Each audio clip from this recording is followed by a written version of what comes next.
Okay, so we are inside in the back right now with a ton of brisket. And like I said, this is the best brisket in the area. So what is the process? If you don't mind, let me ask you. I mean, here it is in the middle of the night and we're putting briskets on. We're putting them on tonight and they'll be ready tomorrow. So we usually, it depends on how busy we've been and with the cold and stuff like that. It's been a little on the slow side. So we're only going to put about 14 briskets. So this is how we put them on. We put them on the bottom rack.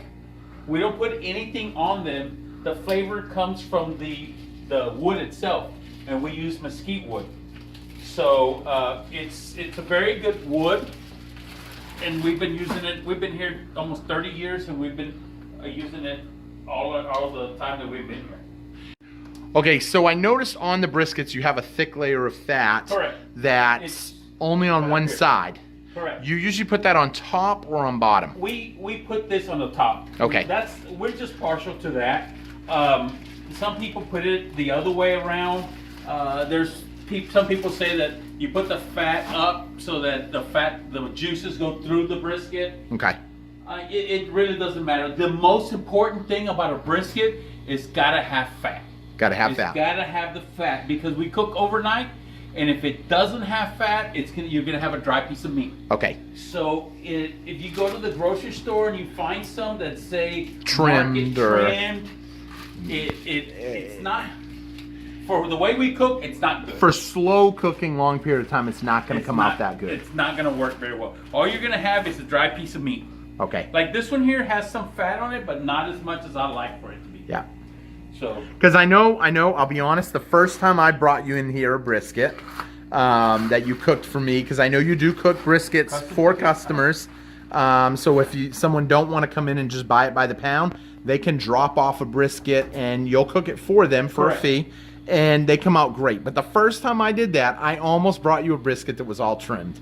Because I was like, oh, it's cheaper. I want to save that money. I'm not going to eat the fat. But you need the fat. That's what makes it amazing.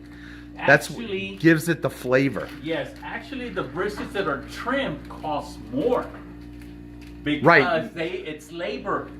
And people tend to think, I don't want to pay for that extra meat. Well, but for that extra fat. That extra fat. That's exactly what I said. You're cheating yourself because you're in the long run, you are getting a better piece of meat because it's going to be juicier. So just buy it with the fat.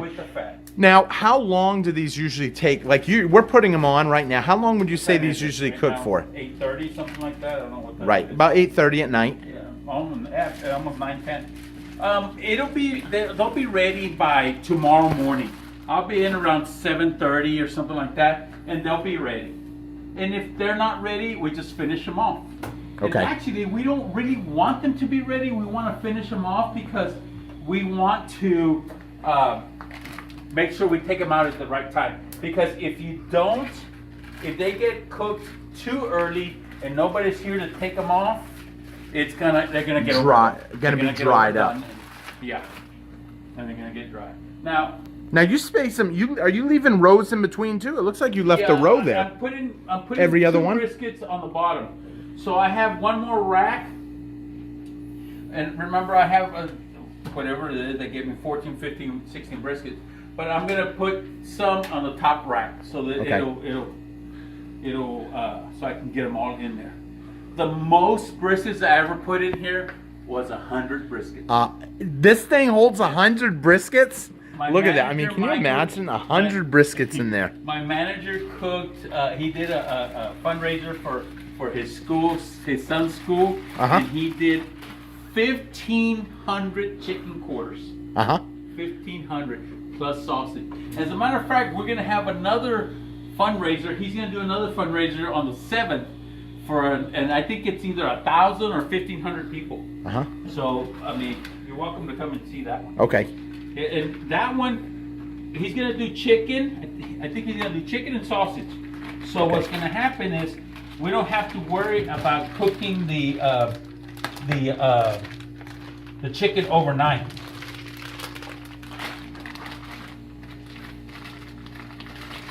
So now I notice you're not seasoning them up at all. No. You just do pure flavor. Correct. That's it. The flavor comes from the wood. The flavor should come from the wood. And the sauce when we put it up on the serving line. Okay. So if you come in and you want the sauce on it, that's adding flavor to it. Okay. Okay.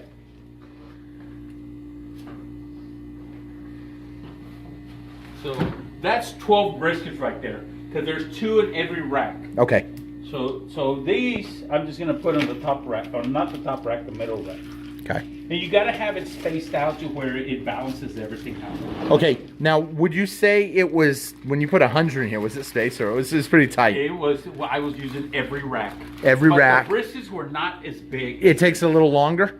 Yes. When you're in that situation? But the thing is, remember, heat rises, so the ones up on top were done faster than the ones on the bottom. Okay. Does this thing naturally spin while it's closed Yes. when it's cooking? Correct. Okay, so it's constantly spinning.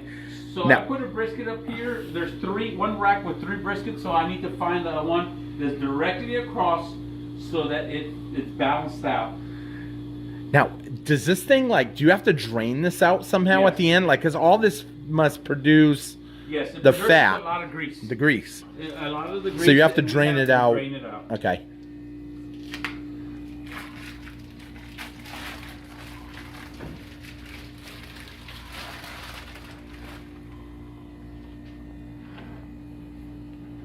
So I'm going to show you where normally I'm going to close it. Go ahead and spin it real quick. I was gonna say, I just want to get push it. this button right Like I here. said, I just want to get a clip of them all just spinning. That's on. So this is what it's doing when they're in there. Correct. And there's 2 fans back there, and it circulates the air. Nice. So Oh, it's simulating the door shut. Yeah. I gotcha. yeah, but I got that little thing right there. Yeah, that's so okay. I can clip that out. Yeah.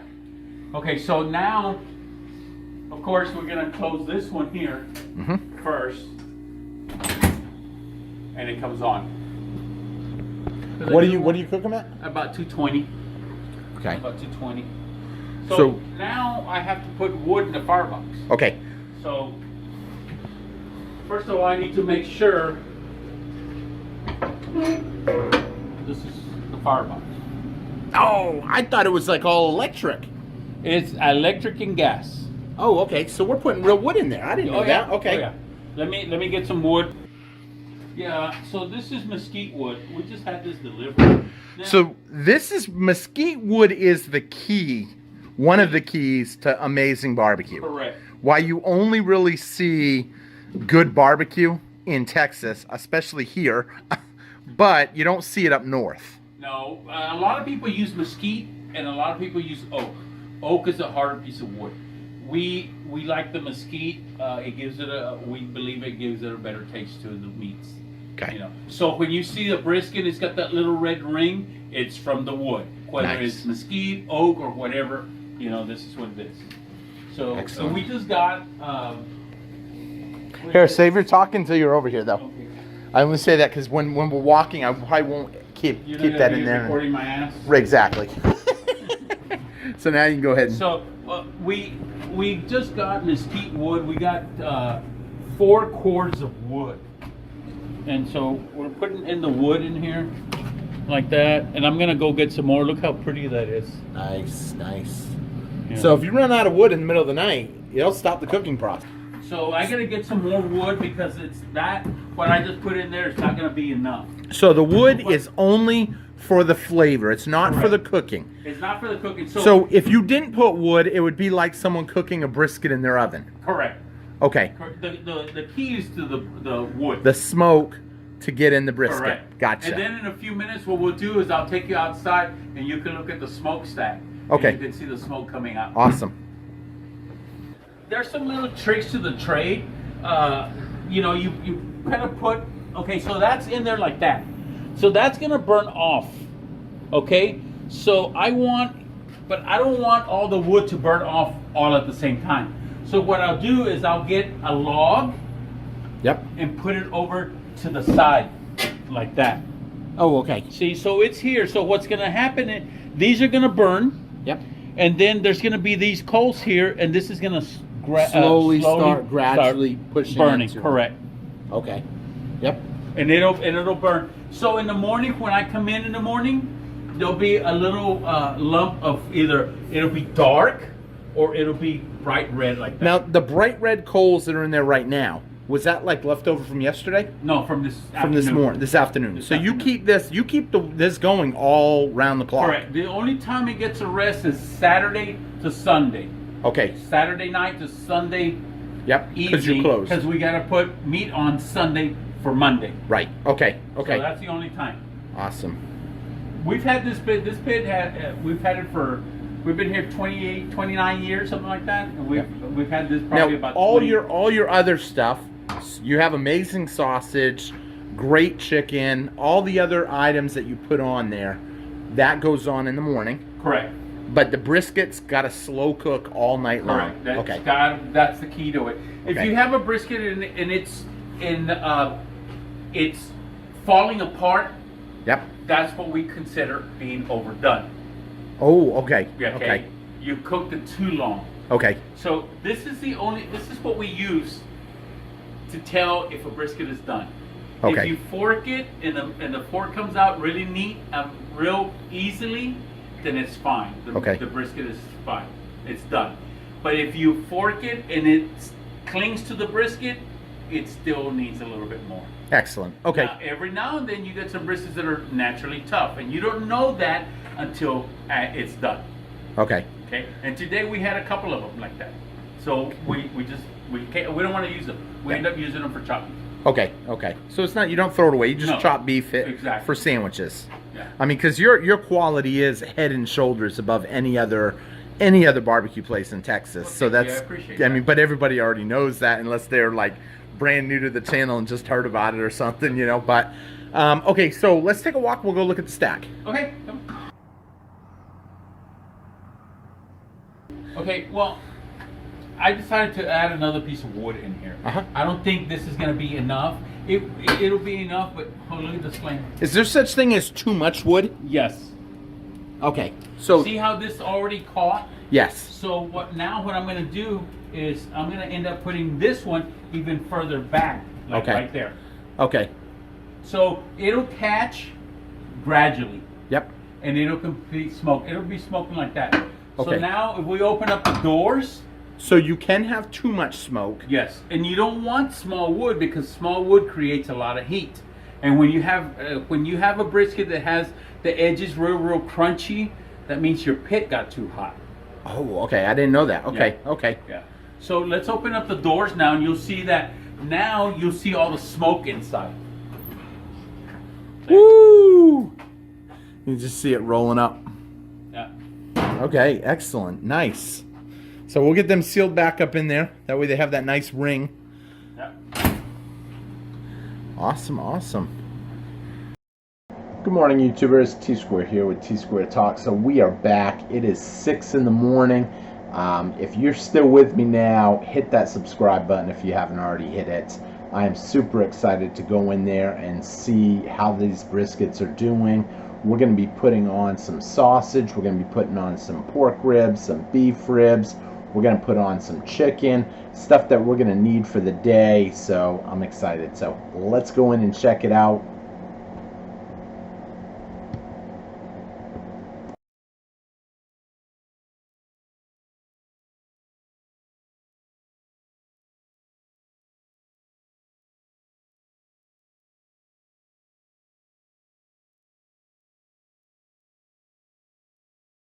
Okay, so I just got here. I noticed the temperature is where we left it last night. So this is what the briskets look like now.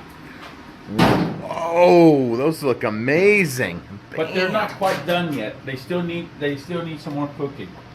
So what I'm going to do is I'm going to move them around so that I can put my raw stuff on the other side. Okay. So I just take them up and move them. And this is how we, I mean, they're not done, so. That's why it ain't really falling apart yet. Well, you don't want it to fall apart. You want it to stay together. In the restaurant business, moisture is weight is money. Okay.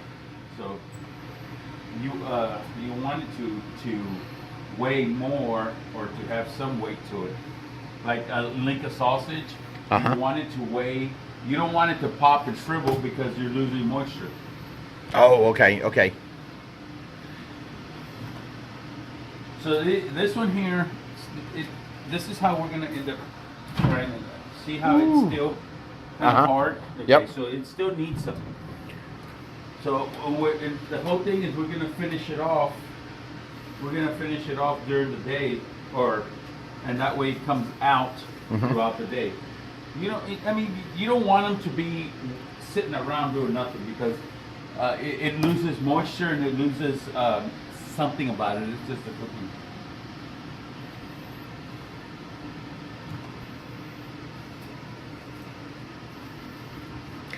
Now, is there a reason you take that one and move it up and then move that one over instead of just moving that one over and up? Well, or you like to touch them all? Well, I Check need them to all. feel them all to see if they're done. Okay. If they're not done, then I still need to move them around. Like this one here is a little bit more done than this one here. Okay. And I can just tell by the way the fork goes in. This one will be out in about an hour. Well, I've noticed it with like the ribs. I mean, when you sometimes them ribs just like fall off the bone. They're like so moist and soft and You notice that I use 2 forks, and the reason I use 2 forks is because some of these briskets are so heavy that you can literally mess up your arm, you know, from carrying briskets. Last night I was forking it out and putting the briskets on, but I was using 2 hands. And as I get older, I need 2 hands.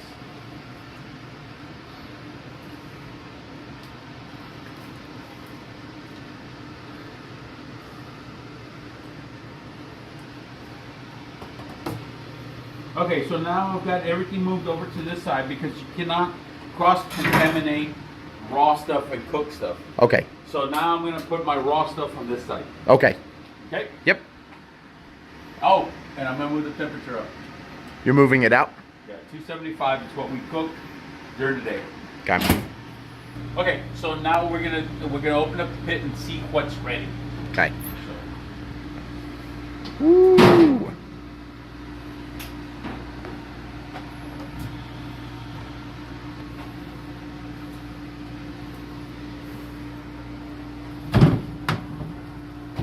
See how it's kind of sticks? It kind of sticks, yep. It needs a little bit more. Okay. So if it just slides in and slides out? Yeah. So you really don't even have to take them out to check them. It's better. That looked like okay. it. I would say that one looked like it just slid in there. Yeah. Okay. Was that a little piece of fat stayed behind? Yeah. Came off from the bottom.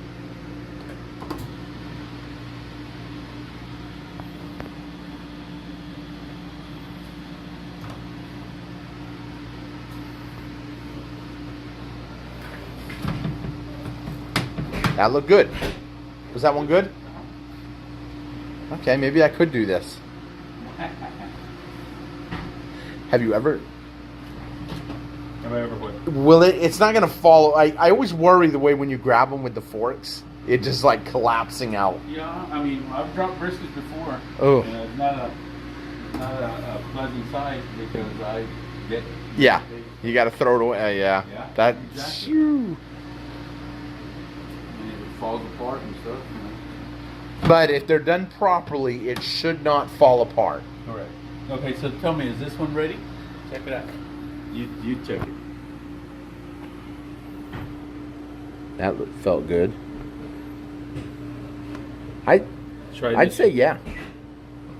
Oh no! Now I would say this one's ready and that one's not. That That's could use correct. a few more minutes. That's exactly right. Maybe another half hour. Yes, probably about a half hour. Yep. And those are little. And when you start learning, it's little tricks of the trade like that, and it happens by degrees. So you get a little degree of the brisket being done, and then you go and it's a little bit more and a little bit more, and then pretty soon you're taking meat out that's overdone, or taking meat out that still needs some. That one still needs a little bit. And this is where 30 years, 40 years of experience comes in. You opened up something, I will help you. I'll go to Maine.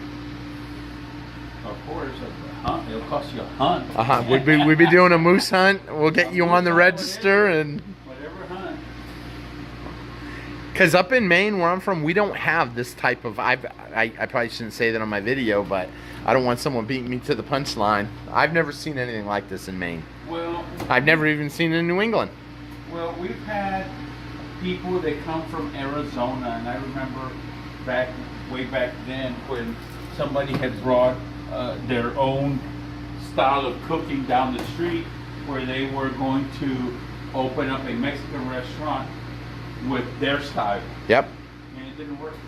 Oh, okay, I see what you're Some saying. people don't like change.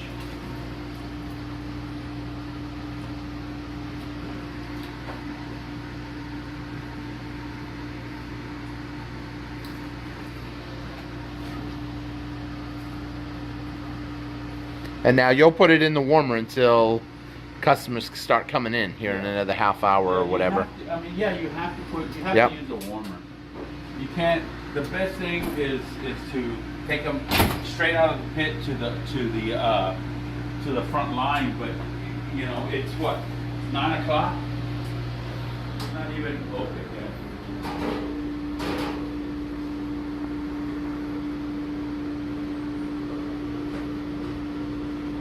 9 ago. Wow. That looks amazing. Boom. This is the brisket that we cooked last night. Morning, ladies. At this point, this is where I thank you guys all for watching, and hopefully you guys are subscribed to the channel. Please hit that thumbs up button. Please leave me a comment. I wish you guys were here. I would so offer you guys a delicious bite of this. So once again, thank you all for watching. Please hit that subscribe button, and I will see you guys next time on the next video. Y'all take care. Have a great day.